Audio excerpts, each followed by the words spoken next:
अगर हम आज की बात करें निफ्टी ने मॉर्निंग से लेके पूरा दिन किस तरह कामकाज किया उसके बारे में कुछ डिटेल में देखते हैं। देखो निफ्टी आज जो ओपन हुई है वो गैप डाउन ओपन हुई है। जैसे मॉर्निंग से ही खबर आई कि ये गैप डाउन ओपन हो रही है। ओपन होने के बाद में आपने एक चीज़ नोट की होगी, जो इसकी फर्स्ट वीक है, जो इसकी क्लोजिंग और इसके बीच में जो गैप है वो काफ़ी ज़्यादा बड़ा है।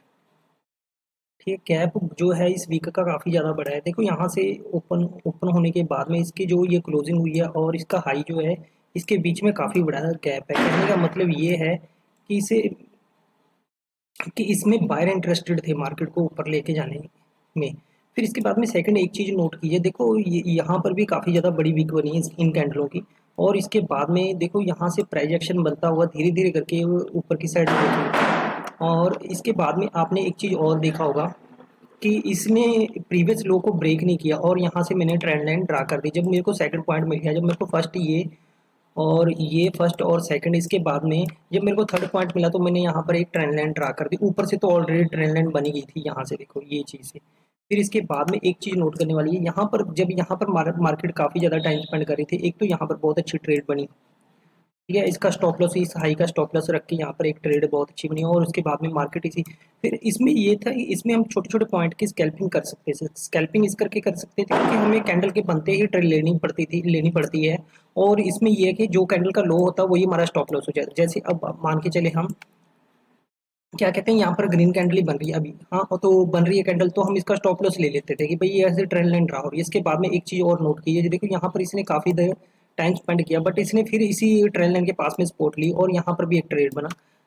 इसमें भी प्रीमियम काफ़ी अच्छा बढ़ा है। अगर आप ऑप्शन की चार्ट पे देखोगे तो प्रीमियम काफ़ी अच्छा बढ़ा है। इसके बाद में सेकंड ये इसी जगह पर गया। मैंने जैसे आपको हमेशा बताया कि प्रीवियस डे की क्लोजिंग जो है अब इसके लिए रेजिस्टेंस का काम करेगी। तो आप सब जने ने नोट किया होगा कि प्रीवियस डे के पास में यहाँ से इसने रेजिस्टेंस लिया और यहाँ से इसके बाद में फिर नीचे की साइड में आई और इसी जगह से फिर इसने सपोर्ट लिया, क्योंकि ये सपोर्ट का काम करेगा इस जगह पर। फिर इसके बाद में फिर यहाँ से देखो ये चीज़।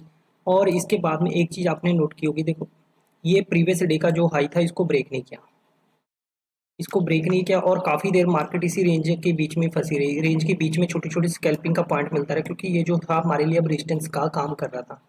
ये जो पॉइंट था हमारे लिए अब रेजिस्टेंस का काम कर रहा था।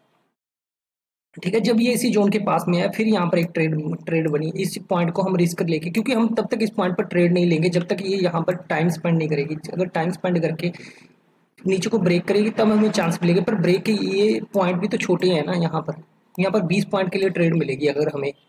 ठीक है, उसके बाद में आप ये देखो यहाँ से गई तो मार्केट ऊपर की साइड में, पर सेकंड टाइम फिर यहीं पर आई और यहाँ से एक ट्रेंड लाइन ड्रा हो गई। और ट्रेंड लाइन के बाद में इस ट्रेंड लाइन को इसने काफ़ी ज़्यादा अच्छे से रिस्पेक्ट किया। ये देखो ये जो ट्रेंड लाइन है इसको काफ़ी बार इसने रिस्पेक्ट किया। मैंने आपको बताया भी था कि देखो ये जो जोन है ये, अब ये जोन ब्रेक होगा। ये जोन मैंने आपको बता दिया था कि यहाँ पर चांस है कि यहाँ पर ब्रेक होने के चांस ज़्यादा है, क्योंकि देखो ये बार बार इस ट्रेंड लाइन को रिस्पेक्ट करके प्रोजेक्शन बनाकर धीरे धीरे वहाँ ऊपर की साइड में जा रहा था और यहाँ पर टाइम भी स्पेंड कर रहा है। जैसे ही ये ब्रेकआउट हुआ प्रीमियम बहुत अच्छे से बढ़े और इसके बाद में यहाँ पर कैंडल बनी स्पिनिंग टॉप। उसके बाद में यहाँ से सेलिंग इतनी ज़्यादा तेज़ी से हुई, क्योंकि ऑलरेडी आप लोगों को पता ही होगा जो हमारा 500 का पॉइंट होता है, या फिर जैसे 24,000 हो गया, 24,500, 25,000, 25,500, ये जोन होते हैं। यहाँ पर बायर और सेलर बैठे होते हैं। इस पॉइंट को पार करना थोड़ा सा मुश्किल होता है। यहाँ पर मार्केट को कुछ समय टाइम स्पेंड करना ही पड़ता है। ये ऐसे जोन होते हैं। तो देखो यहाँ पर मार्केट सीधे आके इस चीज़ को ब्रेक नहीं कर सकती थी। अगर इस जोन को ब्रेक भी करती तो हम ये मान के चलते थे कि यहाँ से सिर्फ 24,540 तक का टारगेट हो सकता था। 24,040 से 24,540 पे जाके इसको ब्रेक लगाना ही पड़ता। फिर इसको वापस आके रिवर्स से लेना पड़ता है इस जगह पर। रिवर्स लेके फिर यहाँ से जाती है। फिर ये होता है कि हाँ मार्केट अब बुल ट्रेंड की तरफ धीरे धीरे बढ़ रही है। पर ये इस तरह सीधे एकदम से इसको नहीं ब्रेक कर सकती। ब्रेक भी कर देगी बट इसको में प्रॉपर लेने का चांस नहीं बनेंगे। तो देखो यहाँ से जब ये कैंडल बनी, कैंडल बनने के बाद में मार्केट एकदम नीचे की साइड में आई। यहाँ पर प्रीमियम जो पुट के प्रीमियम बहुत ही अच्छे से बढ़े और काफ़ी तेज़ी से बढ़े। 70 रुपये का प्रीमियम लगभग डबल हो गया था।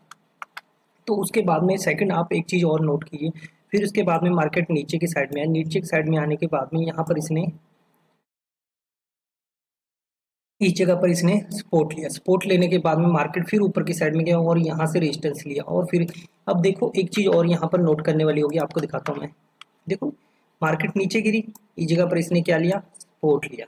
मार्केट ऊपर गई, फिर मार्केट ने इस जगह से क्या लिया, सपोर्ट लिया।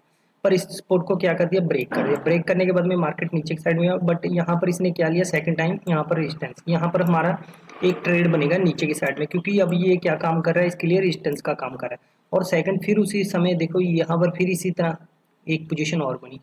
सेलर नीचे तो लेके आए पर इस जोन को ब्रेक नहीं कर पाए, जो कि 24,300 का जोन था। अगर 24,300 का जोन ब्रेक हो जाता तो हमें थोड़ी सी और नीचे की साइड में सेलिंग देखने को मिल सकती थी। थोड़ा सा चार्ट को आगे लेके चलते हैं। देखो उसके बाद में चार्ट फिर उसी रेंज में आ गया, चार्ट फिर उसी रेंज में आ गया। जैसे यहाँ से प्राइस एक्शन धीरे को बना तो नीचे, पर इसमें इसमें प्रीमियम बहुत डिके होते हैं। यहाँ पर बस स्कैल्पिंग छोटी छोटी करके 10-20 पॉइंट लेके निकलना ही होता है। तो इसके बाद में देखो मार्केट इसी जोन में रही, ना मार्केट ने अपने लो को ब्रेक किया और ना मार्केट रेंज से बाहर निकली, इसी जोन के अंदर है। ठीक है, तो बहुत ही अच्छे से वर्क किया। 2-3 ट्रेड तो काफ़ी अच्छे मिले हैं, छोटे छोटे प्रॉफिट वाले। तो बाकी मैंने आज पूरा जिस तरह भी मार्केट ने वर्क किया मैंने आपको एनालाइज करके बता दिया अपनी तरफ से। Share and like and subscribe कीजिए ताकि आने वाले समय में आपके लिए